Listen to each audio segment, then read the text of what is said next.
blessing ng house? Kung saan mo makikita sa Biblia, ang house, blessing. Meron bang house blessing nung panahong Kristiyano? Wala nun. Saan mo nakita isang bahay, binlessing ni Kristo?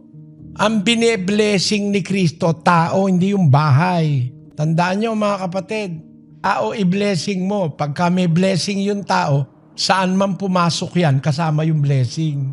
Verse 33. Ang sumpa ng Panginoon ay nasa bahay ng masama, ngunit pinagpapala niya ang tahanan ng matuwid. Pag matuwid ka, yung tahanan mo kung saan ka man tumahan, parang si Jose Bendido, no? Si Jose, tumahan kay Putipar, napabuti yung sambahayan ni Putipar. Nung pagbintangan siya nung asawa ni Putipar, napakulong siya, napabuti yung nakasama niya sa kulungan. Ano?